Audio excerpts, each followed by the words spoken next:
Hi అన్న, నమస్తే అందరికి. మా కాలనీ వీధిలో పెద్ద చెట్టు ఇరిగి పడింది. ఒకప్పుడైతే ఆ చెట్టును తీయాలంటే రోజంతా పట్టేది.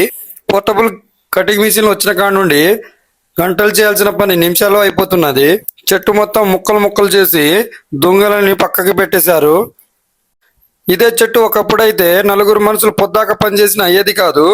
గొడ్డలతో కుస్తీ పడేవారు అప్పట్లో, చెమటలు చెమటలు అయిపోయి. ఎంత పెద్ద చెట్టు అయినా ఇప్పుడు నిమిషాల్లో కట్ చేసి పక్కన పెట్టేస్తున్నారు. ఈ అన్నల కష్టానికి ఒక లైక్ వేసుకోండి. ముక్కలు చేసిన దొంగలని వరుసగా పేరుస్తున్నారు ఒకదాని మీద ఒకటి. ఆ సమయంలో రోడ్డుకి అడ్డంగా ఎవరు రాలేదు. స్కూల్ టైం కూడా లేదు. ఇదే వీధిలో స్కూల్ కూడా ఉంది. అయితే ఫెన్సింగ్ ఇరిగి ఇవతల పడ్డది రోడ్డు మీద అడ్డంగా. మీరు కూడా అంతే, బయటకు వచ్చేటప్పుడు కొంచెం చూసుకొని వెళ్ళండి. ఎందుకంటే పెద్ద పెద్ద చెట్లు ఉన్నప్పుడు గాలి దుమ్ము కానీ వర్షం కానీ పడుతున్నప్పుడు పొరపాటున చెట్టు కింద అయితే నిలబడొద్దు. ప్రజెంట్ ఉన్న సిచ్యువేషన్లో అయితే వర్షం కన్నా గాలి దుమ్ములు ఎక్కువ వస్తున్నాయి. ఈ చెట్టు అయితే కనీసం 25 నుంచి 30 సంవత్సరాల చెట్టు అనమాట. మా కాలనీలో ఏదైనా వెంటనే ఇలాంటి జరిగినప్పుడు సివిల్ డిపార్ట్మెంట్ అలర్ట్గా ఉంటుంది.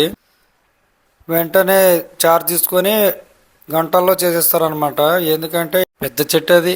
అది కింద పడ్డ తర్వాత ఏమైందంటే ఇంకా ఆ సమయంలో స్కూల్ బస్సులు కానీ లేకపోతే డ్యూటీకి వెళ్ళేవారు కానీ ఎవరైనా అడ్డు రాలేదు. అలా వచ్చి ఉంటే వాళ్ళకి ప్రమాదం జరిగి ఉండేది. సో దేవుడి దయ వల్ల ఎవరికి ఏమైతే కాలేదు. ఇప్పుడున్న పరిస్థితి ఎలా ఉందంటే పొద్దునేమో వర్షం, మధ్యాహ్నం ఎండ, మరి సాయంత్రానికి వర్షం. ఆఫీస్కి వెళ్ళే వారికి కూడా ఏమో ఇబ్బందిగా అవుతుంది. ఈ అన్నల కష్టం చూసిన ప్రతి ఒక్కరూ లైక్ చేయండి, షేర్ చేయండి, కామెంట్ చేయండి, ఫాలో అవ్వండి. Thank you for watching.